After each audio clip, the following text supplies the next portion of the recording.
It's the most wonderful time of the year. Not only because it's Jesus' birthday, but because it's the time when unchurched people are the most receptive to the gospel. So what does that mean for us as small town church pastors, as staff members, as volunteers? How do we make the most this Christmas season? And how do we impact more hurting people than we've ever even thought possible in our surrounding communities? That's exactly what we're going to talk about today in this episode. Are you ready? Let's do this. Welcome to the Small Town Big Church Leadership Podcast, a place where pastors, church leaders, and volunteers can grow themselves and the local church. We're pastors Brad and Misty Hilton, church planters in rural America.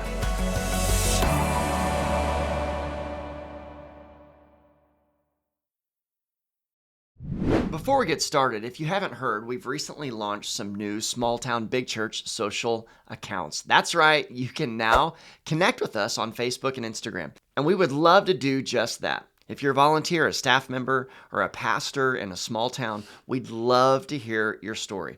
I know we'd love to pray for you. We'd also like to hear how things are going and what God is doing in your small town.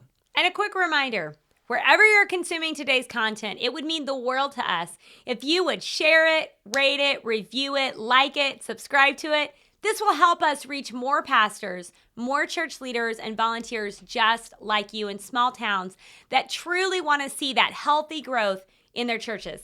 Thank you in advance for helping us with that. And now, on to today's episode. As we've mentioned before, we're in Grove, Oklahoma, in what is called the four-state area. You've got Kansas, Missouri, Arkansas, and of course, Oklahoma. And one of our favorite local attractions, especially at Christmas time, is none other than the world-renowned Silver Dollar City. Right? One thing I know I enjoy is watching the blacksmith do his thing in the forge. You know, they can make anything. They can make knives, tools, horseshoes. It even smells really cool. You know, it just smells manly. I like it. Fire? Fire, yeah, fire in the forge. And it's cool to watch the blacksmith heat up the iron until it's red hot. And then he just hammers away at it to shape whatever fits his imagination. The trick is striking the iron into position before it cools down. You know, once it's cool, the opportunity has passed. It's really too hard at that moment to shape it into what you want it to be. It's all about timing. And this is where we get the phrase, strike while the iron is hot. So for churches, especially in small towns, especially if you're in the Bible Belt like we are, Christmas time is a time of year when the iron is red hot. Yes. Deep Deep down, you know, even for those who rarely even think about stepping foot in a church, Christmas is a time of year for family and for tradition. You know, Christmas causes even the most unchurched people to really put their guard down, if you will. I think some really good examples is like the Hallmark and the Great American Family networks. These are great examples. You know, and the reason why I believe these network ratings are so high is because people really, they want that Hallmark experience in their own lives at Christmas time. Right. People want meaningful moments with right. friends and with family. You know, they want to uphold. We have so many traditions, you know, in America, and especially in small town America, we have so many traditions. And, you know, the experience, you know, for the lack of better terms, the magic. They want to experience the magic of Christmas. And it's for this reason that so many unchurched people are willing to come to church at Christmas time, especially if you're offering an experience that promises to deliver meaning and value. So we want to share with you 4 things that you need to either create or embrace at your church this Christmas season. What do I mean? If you're a pastor, the power rests in your hands to put into action the things we're about to share. If you're a volunteer or you're a staff member, these are things that we need you to see the value in and embrace them and support the vision of your pastors. Why? Because at the end of the day, it's all about the lives being changed and the people who are going to make heaven their home. So let's kind of dive into these 4 things. The first one we want to talk about is creating meaningful moments.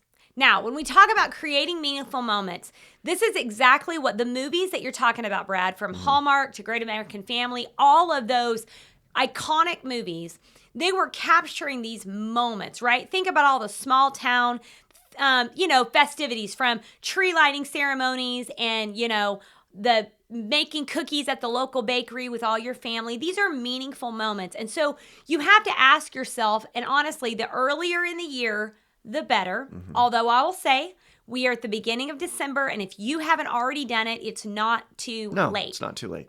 But you need to think about having some type of special services or events or parties. For example, you said our kids ministry will do a production. Yeah. So here we call it MMK Takeover, Mountain Movers Kids Christmas Takeover. Yeah, because literally that's what our kids ministry is doing. They're taking over the platform, the Sunday experience. Right? And it's a really great experience because the whole entire family, I look forward to when we do this event because the whole family is together. It's very rare that we all get to worship together with parents and kids together. It's lively, it's fun, it's energizing, and all the while it's capturing the whole spirit of Christmas. Christmas at MMC is really whatever Sunday is going to land closest to Christmas. Prior to Christmas. Our band is going to do, lots and lots of new Christmas music. We've been practicing for months. Right. That day, we want to just make it special. Yeah. So from the food that we give away, like normally we might just have packaged snacks that people can grab for breakfast.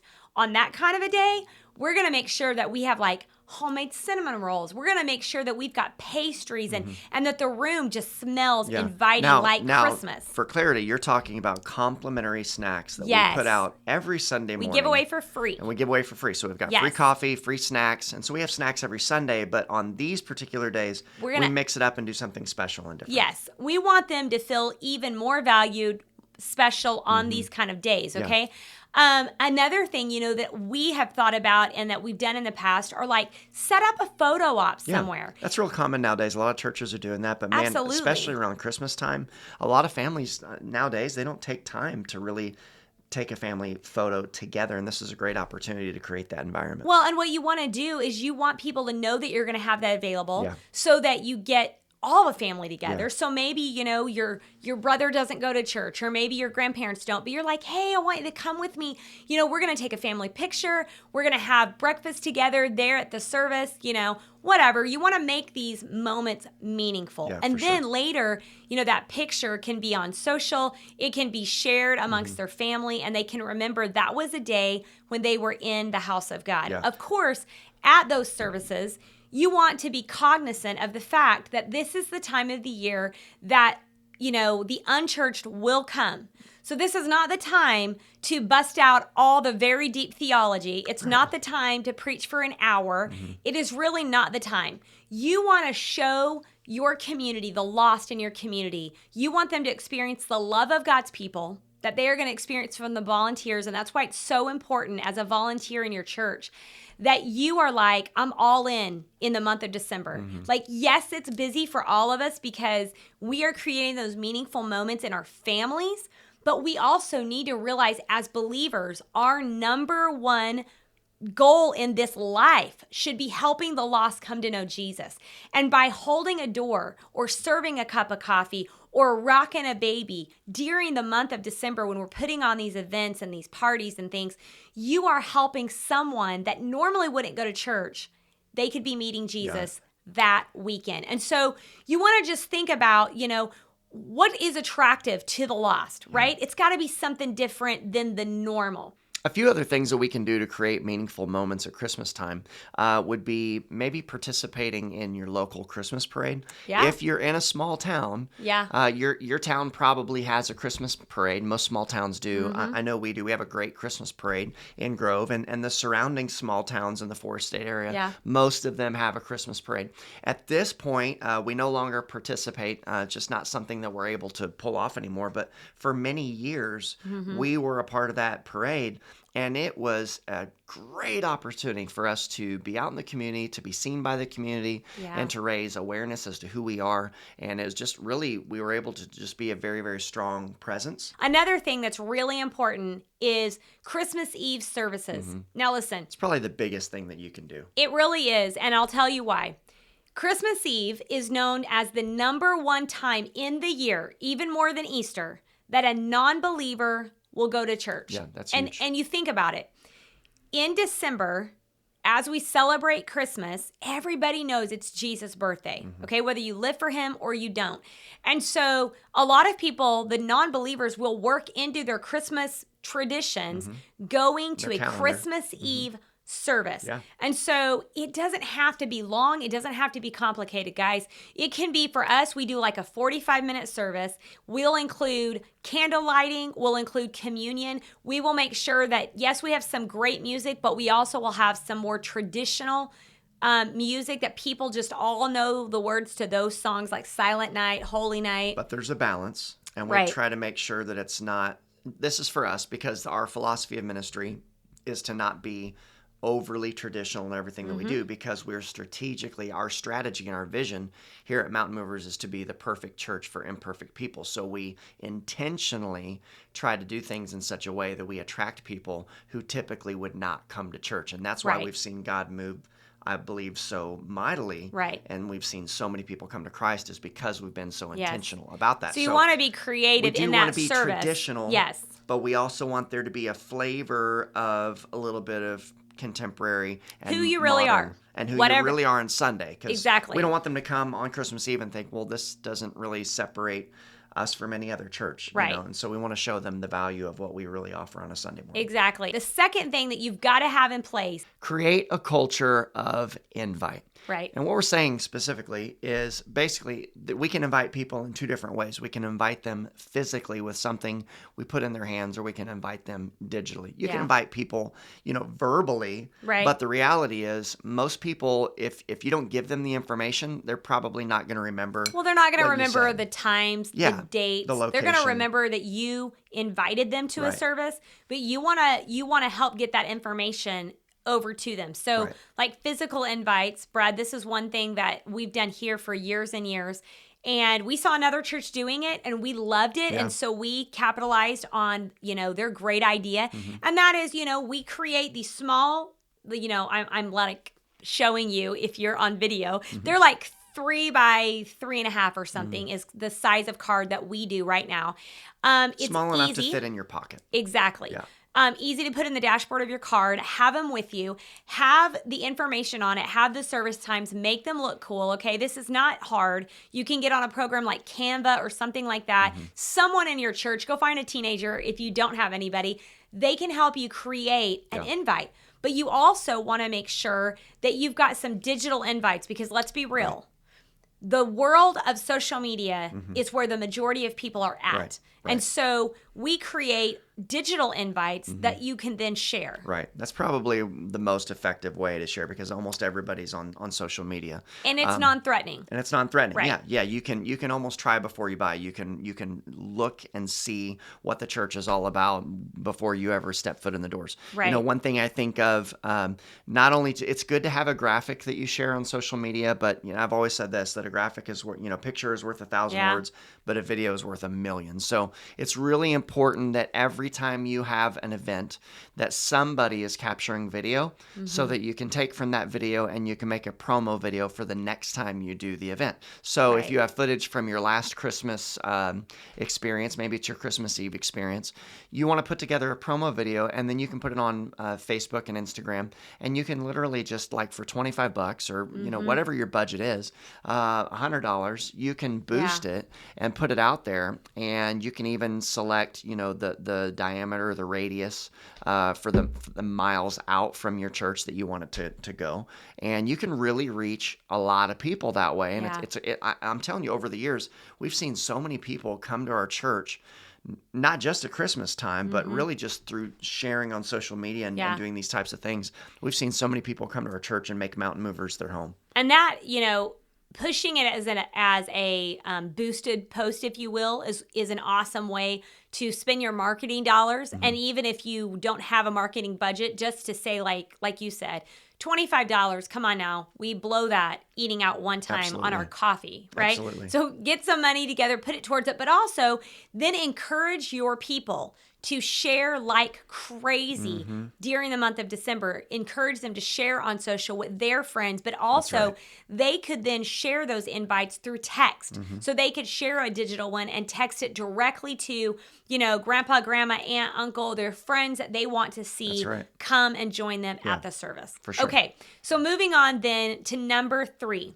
Once you have the meaningful moment in place, it's on the calendar, you've got your invites out and they're ready to go. Now you need to connect with the VIPs. This is so important. Please don't miss this. If you missed this one, all you did is host a really awesome event, okay? And spend a lot of money to get people there, but we need to follow up with them. That's right. So a VIP, we call our newcomers VIPs, all right?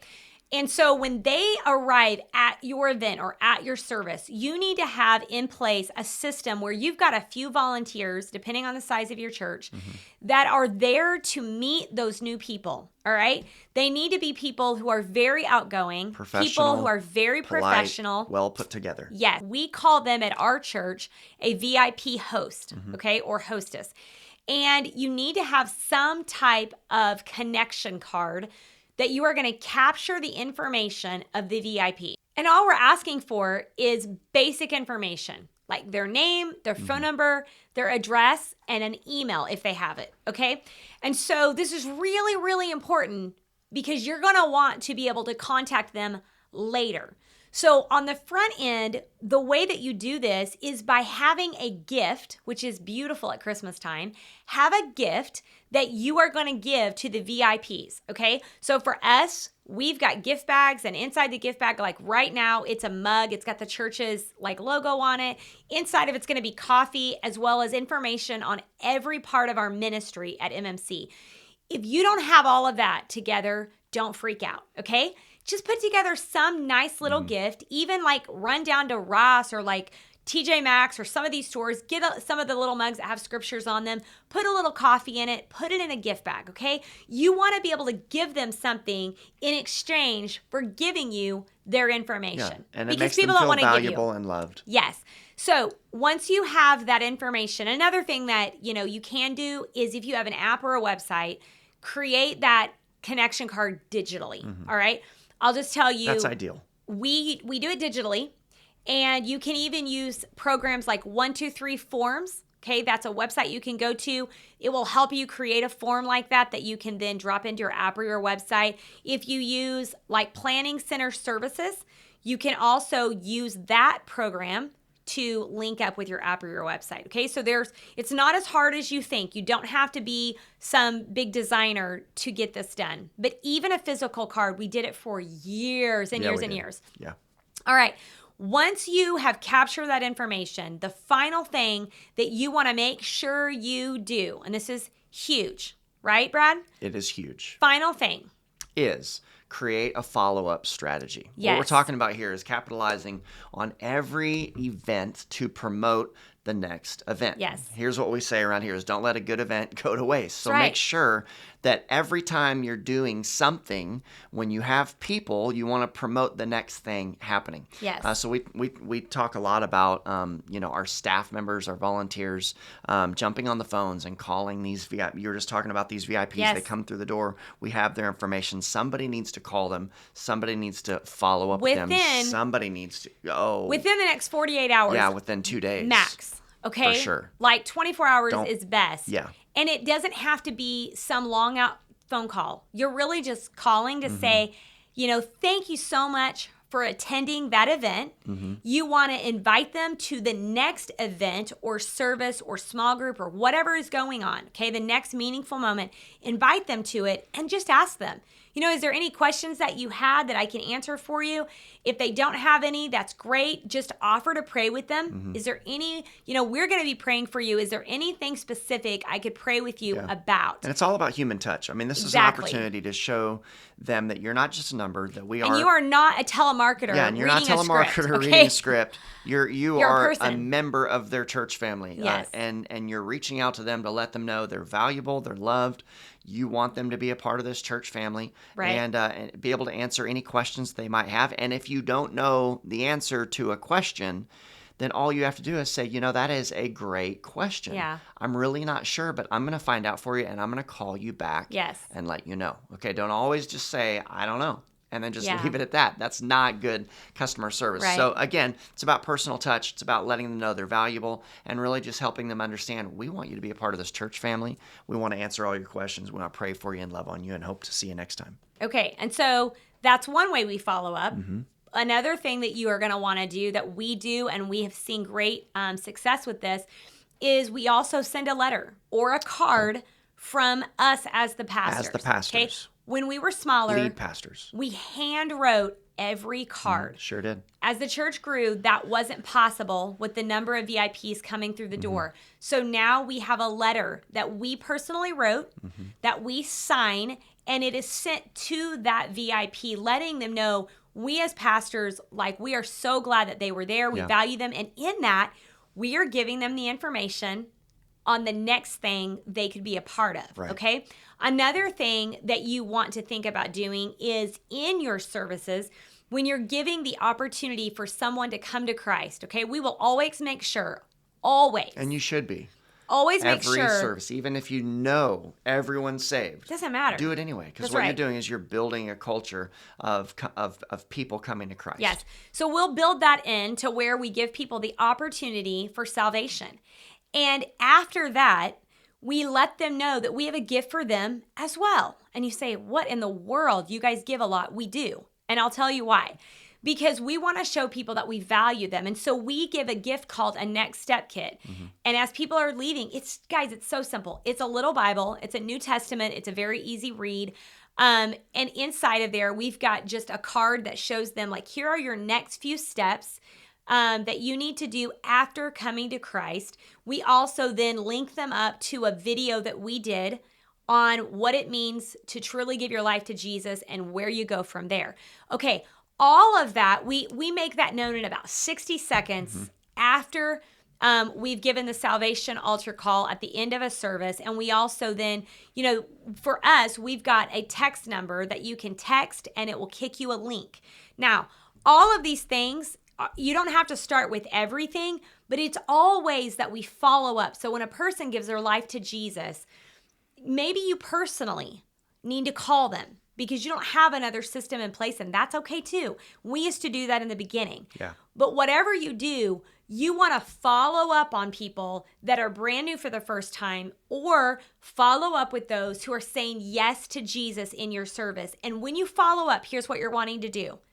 Get them connected. If they are a VIP, you want to connect them quickly to the next event or the next service. If they gave their life to Jesus, you want to get them connected to a small group. You want to make sure they're plugged in where they can be connecting with other people and growing in their walk with God. Yeah, give them a reason to come back. Absolutely. And don't even be afraid to invite them to serve, because serving is a great way to connect with other people. It's a good way for them to get to know other members in the church, but then they can immediately just literally start making a difference in the kingdom of God. So it's win, win, win, win, win. I mean, just whatever it takes, just remember the end goal at the end of that conversation is somehow, some way, make a connection. Get them to see the value in coming back, because we want them to be a part of the church family. Why? Because we want them to grow in their relationship with God, cultivate their gifts, and help us to make Jesus more famous than ever before. Yes. Well, thanks for joining us today. We hope this content has been helpful. Honestly, it is our heart to help small churches win their communities. Make the most of this Christmas season. Strike while the iron's hot. Also, don't forget, share, rate, review, wherever you're consuming the content today. God bless you. We'll see you next time.